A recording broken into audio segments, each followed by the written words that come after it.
ठीक है, क्योंकि जो मैं ऑब्जेक्टिव्स बताऊंगा वही बोर्ड एग्जाम में ऑब्जेक्टिव आएंगे। ये मैं लिख करके दे सकता हूँ, स्टाम्प पेपर पर साइन करके दे सकता हूँ। हेलो बच्चों, क्या हाल चाल आप सभी की। उम्मीद करता हूँ सभी स्वस्थ होकर आप सभी की बहुत अच्छी तैयारी चल रही होगी। सो बच्चों, आज की क्लास बहुत ही ज़्यादा इंपॉर्टेंट होने वाली है, बहुत ही ज़्यादा स्पेशल होने वाली है बेटा।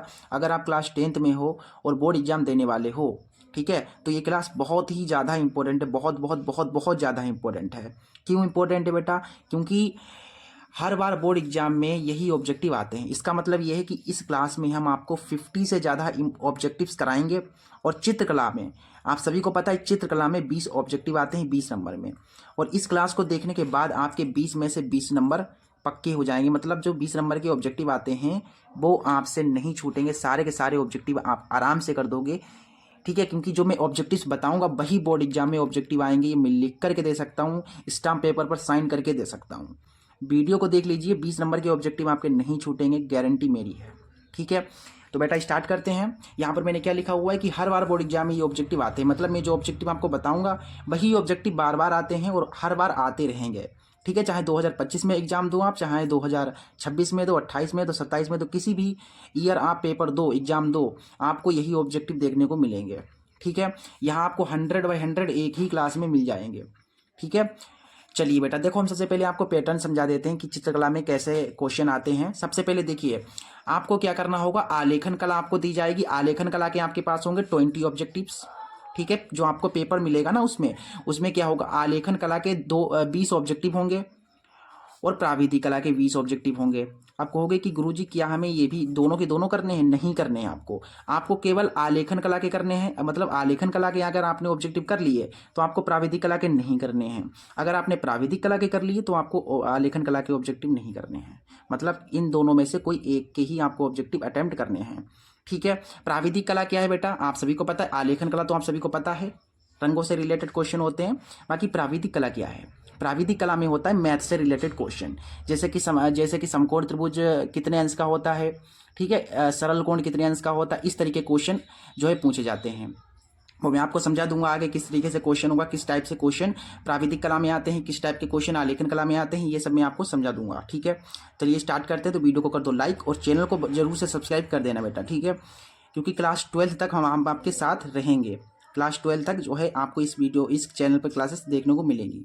चलिए बेटा वीडियो को स्टार्ट करते हैं और अपने एक फ्रेंड के पास इस वीडियो को शेयर जरूर कर दीजिएगा। ठीक है, अपने एक फ्रेंड के पास इस वीडियो को शेयर जरूर कर दीजिएगा। देखिए बेटा आ जाओ, चलिए बेटा स्टार्ट करते हैं। चित्रकला में जो है हम आपको बताएंगे कुछ ऑब्जेक्टिव्स, जिन्हें अगर आप कंप्लीट कर लोगे तो आपके 20 में से 20 ऑब्जेक्टिव आ जाएंगे। मैं बार बार बोल रहा हूँ जिससे कि आपको ये लग जाए कि ये बहुत ही इंपॉर्टेंट क्लास है। ठीक है, याद रखिएगा। देखिए यहाँ पर फर्स्ट ऑब्जेक्टिव क्या है, फर्स्ट ऑब्जेक्टिव कह रहा है कि मुख्य रंग कितने होते हैं। मुख्य रंग बोले तो मेन कलर्स कितने होते हैं? मेन कलर्स होते हैं 3। मेन कलर कितने होते हैं? 3 होते हैं। कौन कौन से? लाल, पीला, नीला, ये तुम्हारे होते हैं मुख्य रंग। तो मुख्य रंग कितने होते हैं? मुख्य रंग 3 होते हैं, याद रख लीजिएगा। ठीक है, दिमाग में बैठा लो कि मुख्य रंग कितने होते हैं? 3 होते हैं। अगला ऑब्जेक्टिव है, कह रहा है कि शीतल यानी कि ठंडा रंग कौन सा है। बताओ ठंडा रंग कौन सा है? आप पानी को देखते हो तो कैसा लगता है कि ठंडा ठंडा है, तो कह सकते हो नीला रंग जो है ठंडा होता है। पानी देखा होगा आपने, कुछ नीला नीला दिखता है समुद्र वगैरह का, मतलब शीतलता का प्रतीक होता है नीला रंग। ठीक है, ठंडा रंग कौन सा होता है? नीला। आगे देखिए, तीसरा ऑब्जेक्टिव कह रहा है कि निम्न में से कौन सा रंग गर्म होता है। बताओ गर्म रंग कौन सा होता है? लाल होता है। आप सभी को पता है कि गर्म रंग लाल होता है और ठंडा रंग नीला होता है। दिमाग में बैठा लो। ठीक है, समझ गए। अगला ऑब्जेक्टिव पे आ जाओ। अगला ऑब्जेक्टिव क्या कह रहा है? चौथा ऑब्जेक्टिव कह रहा है कि ओस्टवाल्ड चक्र में कितने रंग होते हैं।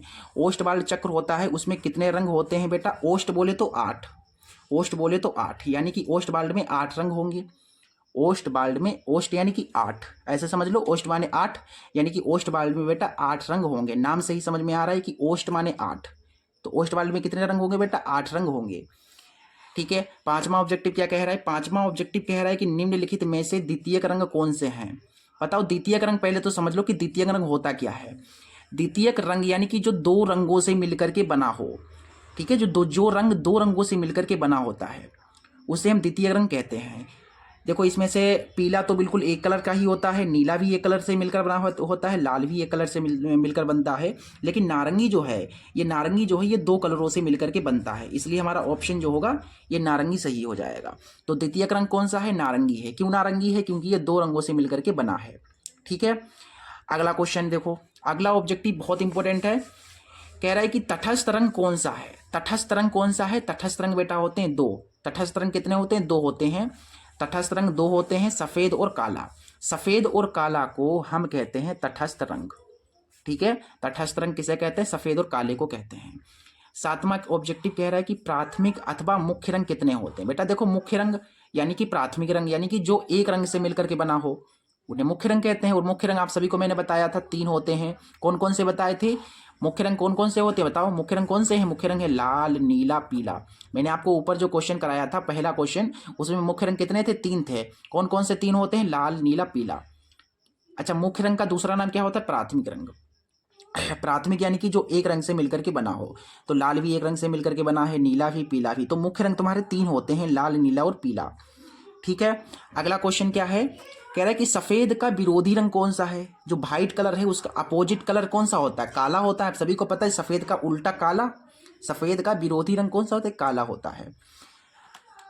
नमा ऑब्जेक्टिव क्या कह रहा है? नमा ऑब्जेक्टिव कह रहा है कि पीले रंग का विरोधी रंग कौन सा होता है? अच्छा भैया, सफेद का काला होता है तो पीले का क्या होगा? बैंगनी होगा। अगर सफेद का काला होता है, सफेद का विरोधी रंग काला होता है तो पीले रंग का विरोधी रंग कौन होगा? बैंगनी होगा। दिमाग में बैठा लो कि पीले रंग का विरोधी रंग बैंगनी होता है। भूलोगे तो नहीं? ठीक है, 9 ऑब्जेक्टिव हो गए हैं, आगे आ जाओ। ठीक है, बहुत बहुत इंपॉर्टेंट ऑब्जेक्टिव हमने रखे हुए हैं। ठीक है, बहुत इंपॉर्टेंट क्लास है। और बेटा चैनल को सब्सक्राइब जरूर कर देना। ठीक है, 10वां ऑब्जेक्टिव कह रहा है कि कौन से रंग का माध्यम पारदर्शी होता है? पारदर्शी का मतलब होता है जिसमें हम आर पार दे सकें। ऐसा कौन सा रंग है जिसके हम आर पार देख सकते हैं? तो बेटा होता है तेलीय रंग। जो तेलीय रंग होते हैं उनके हम आर पार देख सकते हैं। कौन सा रंग होगा? तेलीय रंग। ठीक है, तेलीय रंग पारदर्शी होता है। ठीक है, 11वां ऑब्जेक्टिव कह रहा है कि लाल रंग में नीला रंग मिलाने पर कौन सा रंग बनता है? लाल रंग यानी कि रेड कलर जो है उसमें आप ब्लू कलर मिलाएंगे तो क्या बनेगा? देखो बेटा, इसके लिए मैं टेक्निक बता देता हूँ, आपको याद करने की जरूरत नहीं है। आप वाटर कलर ले जाओगे, उसमें आप मिला करके देखना, रेड में ब्लू को मिलाना, फिर जब आप मिलाएंगे तो इसमें बैंगनी जो है बन जाएगा। कौन सा कलर बनेगा? बैंगनी रंग बनेगा। ठीक है, याद करने की जरूरत ही नहीं है, आपके पास तो रंग होंगे, मिला करके देख लेना। अब मिलाएंगे तो बैंगनी रंग बनेगा। तो ऑप्शन में जहां पर बैंगनी हो उसको टिक कर देना। ठीक है, 12वें पे आ जाओ। 12वां कह रहा है कि पीले रंग में लाल रंग मिलाने पर कौन सा रंग बनता है? मिला करके देखेंगे अगर आप तो नारंगी रंग बनेगा। कौन बनेगा? नारंगी रंग बनेगा। 13वां ऑब्जेक्टिव कह रहा है कि द्वितीयक रंग कितने होते हैं? जैसे प्राथमिक रंग कितने होते हैं? प्राथमिक रंग 3 होते हैं, तो द्वितीयक रंग भी बेटा 3 ही होते हैं। प्राथमिक रंग कितने होते हैं? 3 होते हैं। और द्वितीयक रंग ये भी 3 होते हैं। प्राथमिक रंग 3 होते हैं, द्वितीय रंग 3 होते हैं। याद रखोगे, दिमाग हमेशा जो है याद रखोगे इस बात को। ठीक है, 14वां ऑब्जेक्टिव कह रहा है कि इंद्रधनुष में कितने रंग होते हैं? ये तो आप जो है कह सकते हो छोटे से सीखते आ रहे हो, देखते आ रहे हो कि इंद्रधनुष जो होता है उसमें होते हैं कितने रंग? 7 रंग। इंद्रधनुष यानी कि रेनबो, जो रेनबो होता है बेटा उसमें कितने रंग होते हैं? रेनबो में होते हैं 7 रंग। ठीक है, 7 रंग होते हैं। क्वेश्चन नंबर 15 बहुत इंपॉर्टेंट है। कह रहा है कि कला शब्द किस भाषा का है? कला शब्द किस भाषा का है? संस्कृत भाषा का है। कला शब्द किस भाषा का है? संस्कृत भाषा का है। ठीक है, कला शब्द जो है वो संस्कृत भाषा का है। 16वां ऑब्जेक्टिव कह रहा है कि कौन सी पेंसिल से बनाई गई रेखा अधिक काली होती है? यानी कि कौन सी पेंसिल से आप रेखा जब खींचेंगे, जो रेखा आपने खींची है वो बहुत ज्यादा काली होगी। तो भैया काली बोले तो क्या है? काली बोले तो ब्लैक। तो जितना ब्लैक होगा, देखो यहाँ पर क्या है? 2V। 2V यानी कि 2 गुना ब्लैक। तो ये ऑप्शन 2B है। अगर यहाँ पर 3 भी होता और यहाँ पर 4 भी होता तो आप कौन सा ऑप्शन करते हैं? मान लीजिए ऑप्शन ए है, ये बी है और ये सी है। फिर आपसे पूछता कि इसमें से सबसे काली रेखा कौन सी पेंसिल से बनेगी? तो इसमें से आप कहोगे कि सर 2V नहीं, ये तो सिर्फ 2 गुना काला है, ये 3 गुना काला है, ये 4 गुना काला है। तो भैया इससे ज्यादा काला बनेगा क्योंकि ये 4 गुना काला है। तो यानी कि ये वाला ऑप्शन हो जाता। मतलब जितना ज्यादा V है उतना ही काला जो है रेखा बनेगी, उतनी ही काली रेखा बनेगी। ठीक है, अच्छा आगे आ जाओ। 17वां ऑब्जेक्टिव कह रहा है कि कौन सी पेंसिल से बनाई गई रेखा अधिक हल्की होती है? हल्की यानी कि H। तो हल्की जितनी, देखिए 2H है, अभी 2H यहाँ पर होता है, यहाँ पर 3H है, यहाँ पर 4H है। तो बताओ इसमें से सबसे ज़्यादा हल्की किससे बनेगी? अभी के लिए तो 2H है, लेकिन यहाँ पर 3H है, 4H है, तो इसमें सबसे ज़्यादा हल्की कौन है? इसमें सबसे ज़्यादा हल्की ये है ना 4H।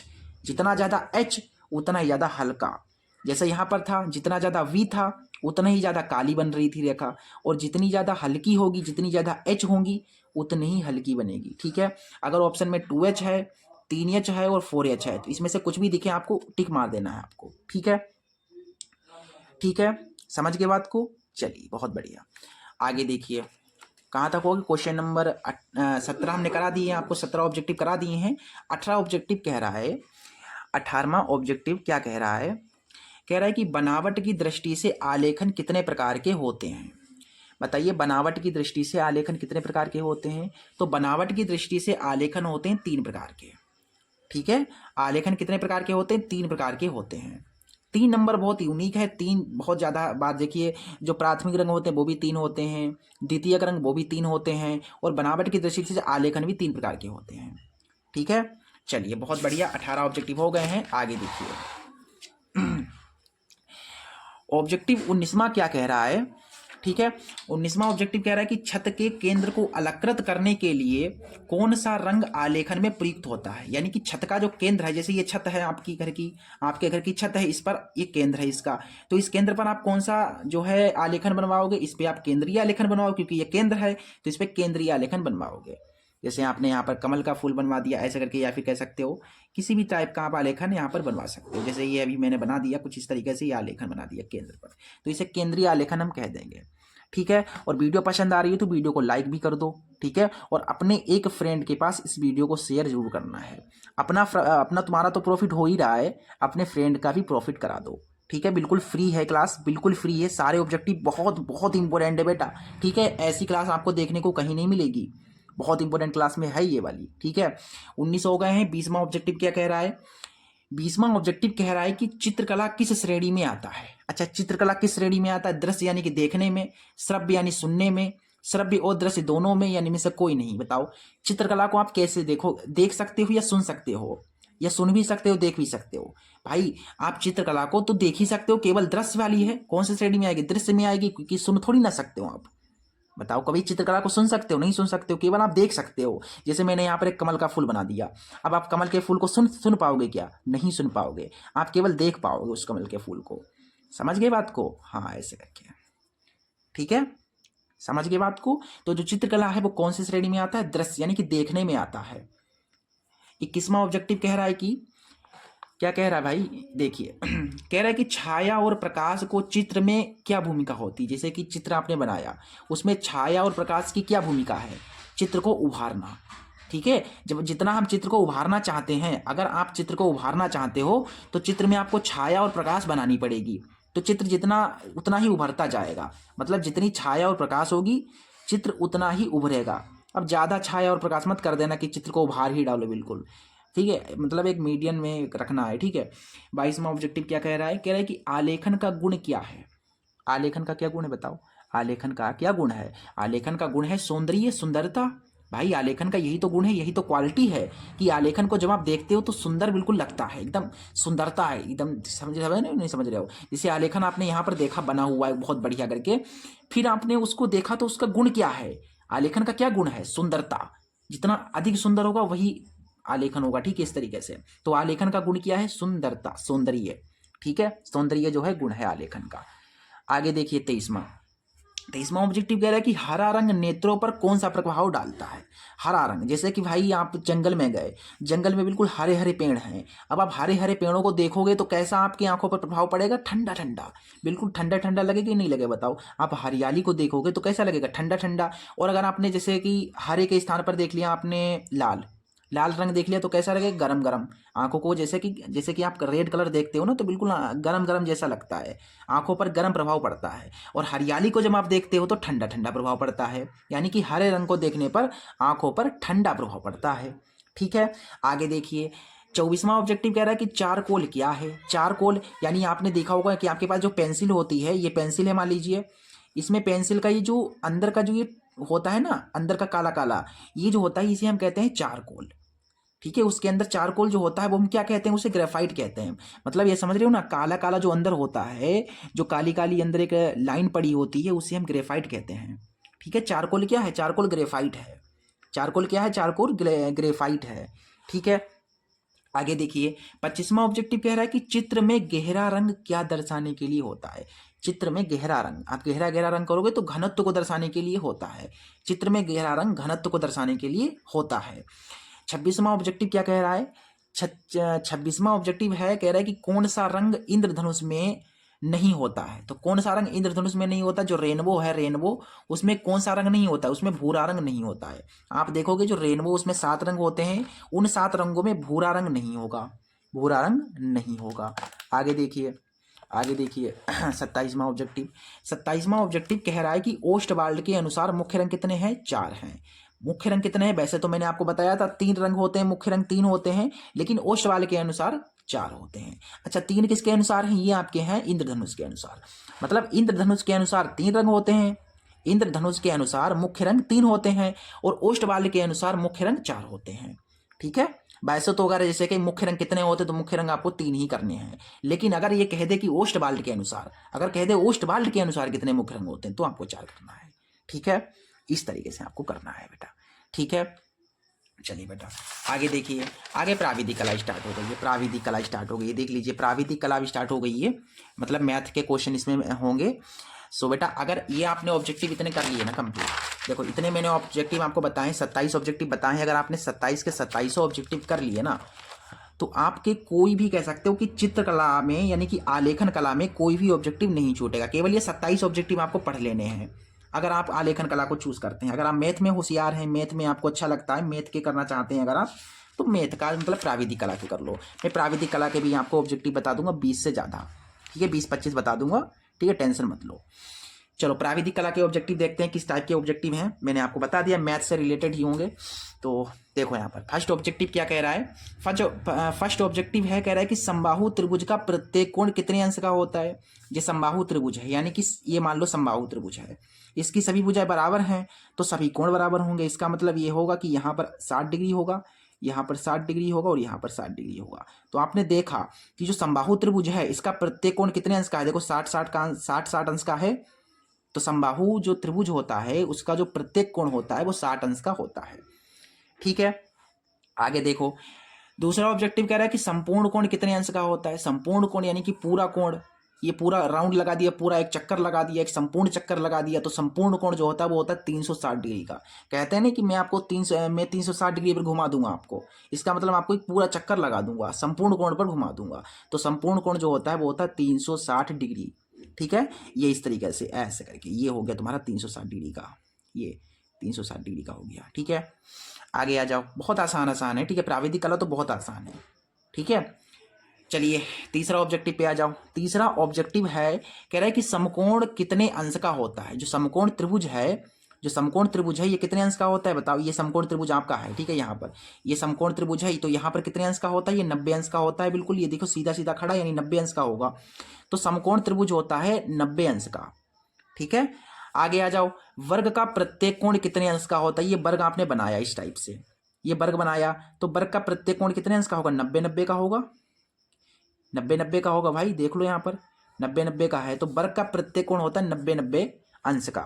ठीक है, आगे आ जाओ, पांचवा ऑब्जेक्टिव कह रहा है कि एक वर्ग की प्रत्येक कोण का योग कितना होता है। सॉरी, वर्ग के आंतरिक कोणों का योग। जैसे ये वर्ग मैंने बनाया, इसके जो कोण है अंदर के, आंतरिक यानी कि अंदर के जो कोण है उनका योग यानी उनका जोड़ कितना होगा।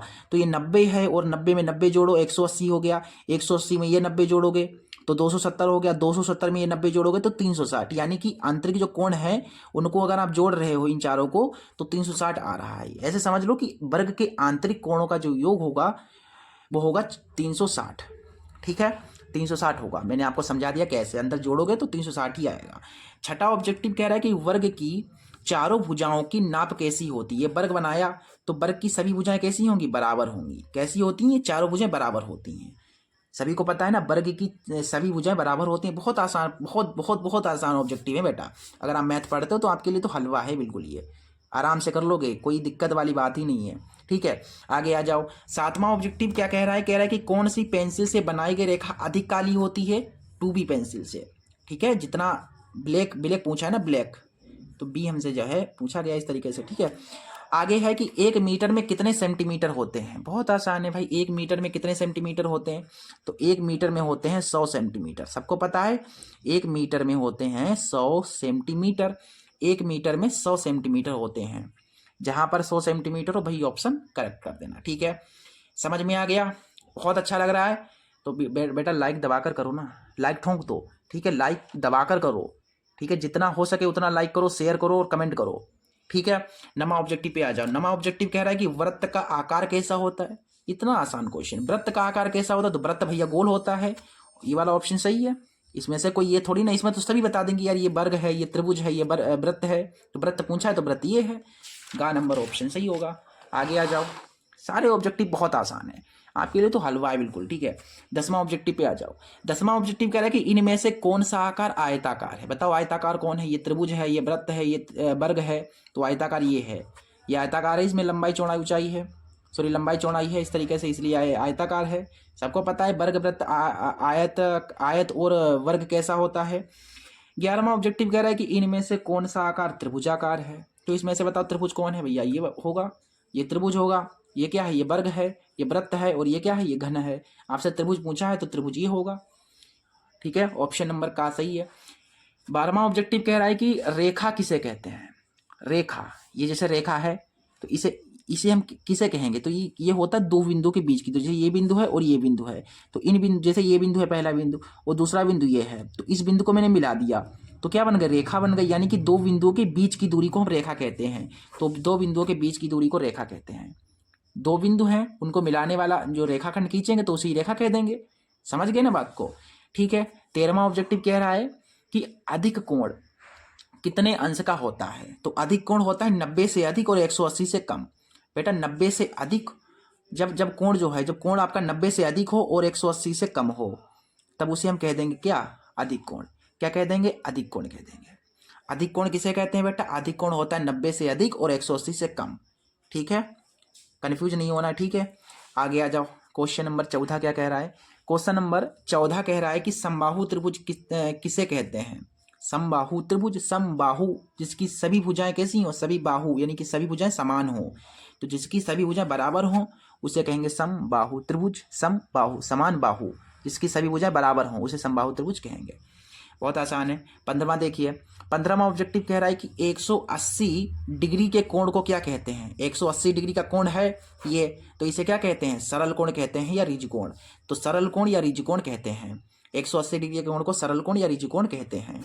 16वां ऑब्जेक्टिव कह रहा है कि वर्ग किसे कहते हैं? तो वर्ग जिसकी चारों भुजाएं बराबर हों उसे वर्ग कहते हैं। जिसकी चारों भुजाएं बराबर हों उसे वर्ग कहते हैं। जिसकी चारों भुजाएं बराबर हों उसे वर्ग कहते हैं। ठीक है, ठीक है। 17वां ऑब्जेक्टिव क्या कह रहा है? 17वां ऑब्जेक्टिव कह रहा है कि 1 डेसीमीटर में कितने सेंटीमीटर होते हैं? यानी कि 1 डेसीमीटर है, उसमें कितने सेंटीमीटर होंगे? तो याद रखेगा कि 1 डेसी यानी कि 10, 1 डेसीमीटर में 10 सेंटीमीटर होते हैं। डेसी का मतलब 10 ही तो होता है, तो 1 डेसीमीटर में 10 सेंटीमीटर होते हैं। ठीक है, आगे आ जाओ। 1 मीटर में कितने डेसीमीटर होते हैं? तो ये होंगे तुम्हारे 10 डेसीमीटर। डेसीमीटर यानी 10। ठीक है, जहां पर डेसीमीटर की बात है वहां 10 लगा दो उत्तर। ठीक है, आगे देखो 19वां ऑब्जेक्टिव। 19वां ऑब्जेक्टिव कह रहा है कि मापनी, क्या कह रहा है? कह रहा है कि मापनी में पहले बड़े मुख्य भाग लिखा जाता है। यानी कि जो मापनी है उसमें पहला जो बड़ा भाग होता है उसको क्या लिखते हैं? 0। ठीक है, क्या लिखते हैं? 0 लिखते हैं। तो पहला जो बड़ा भाग होता है, पहला बड़ा मुख्य भाग होता है, उसको हम 0 लिखते हैं। आगे है, दो कोणों का योग 90 है, उसे क्या कहेंगे? न्यून कोण कहेंगे। भाई दो कोण हैं, जैसे पहला कोण θ1 है और दूसरा कोण तुम्हारा θ2 है। इन कोणों का योग क्या है? 90 है। जैसे पहला कोण कोई भी हो सकता है, दूसरा कोण अगर आप उन्हें जोड़ रहे हैं, ठीक है, तो कितना आ रहा है? 90 आ रहा है। तो इसका मतलब वह जो है वह दोनों कोण कैसे हैं? न्यून कोण हैं। वह कैसे हैं? न्यून कोण हैं। जब दो कोणों का योगफल 90 डिग्री होता है तो उसे हम न्यून कोण कहते हैं। ठीक है, समझ गए बात को? बहुत बढ़िया। अच्छा, यही बस इतने ही ऑब्जेक्टिव थे इसके, 20 ऑब्जेक्टिव आपको बता दिए, आगे समाप्त हो गए। ठीक है, आगे कुछ नहीं है, बस इतना है। ठीक है, तो इस वीडियो में, इस क्लास में आपको मैंने क्या पढ़ाया, मैंने आपको बहुत कुछ पढ़ा दिया, बहुत कुछ पढ़ा दिया बेटा। ठीक है, मैंने आपको बताया, देखो चित्र जो है आलेखन कला के 20 ऑब्जेक्टिव्स बताए, और हमने आपको क्या बताया, और आपको मैंने 20 ऑब्जेक्टिव्स बताए प्राविधिक कला के। देखो इस आलेखन कला के तो मैं आपको शायद 27 ऑब्जेक्टिव बताए हैं। ठीक है, और इनमें से कोई भी आप कर सकते हैं, आप आलेखन कला के चाहे कंप्लीट कर लो, चाहे प्राविधिक कला के कंप्लीट कर लो। 20 नंबर तो आपके पक्के हैं ही हैं, बिल्कुल पक्के हैं, बिल्कुल पक्के हैं बेटा। और आगे के जो आपके बच्चे हैं, क्योंकि आप कहोगे कि गुरुजी 70 नंबर का आता है, आपने 20 नंबर का बता दिया, तो मेरे पास 50 नंबर अभी भी बच रहे हैं, तो 50 नंबर वो क्या, उसमें क्या आएगा, तो बेटा एक और क्लास आएगी चित्रकला की। ठीक है, एक क्लास, नेक्स्ट क्लास आएगी, उसमें आपको मैं 50 नंबर ये जो बचे हैं इनकी तैयारी करा दूंगा। मैं आपको बता दूंगा कि आपको किस किस, मतलब क्या क्या आपको तैयार करके जाना है, कि बिल्कुल ये 50 नंबर ये भी ना छूटे, आपको 70/70 यानी कि 70 में से 70 नंबर आए। ठीक है, वो क्लास आपको जल्दी ही देखने को मिल जाएगी। ठीक है, तो बेटा चैनल को सब्सक्राइब करके रखो। ठीक है, मैं आपको जो बताऊंगा वही आएगा। मैंने आपको ऑब्जेक्टिव्स बता दिए हैं, तो 20 नंबर तो पक्के ही हैं, ये 50 नंबर हैं, तो इसको आपको जो है नेक्स्ट क्लास में समझा दूंगा। जो चीज़ें बताऊंगा वही आएंगी, और 50 नंबर ये भी हो जाएंगी, 70/70 की तैयारी हो जाएगी। ठीक है, चलिए मिलते हैं अगले वीडियो में, तब तक के लिए नमस्ते, जय हिंद, जय भारत।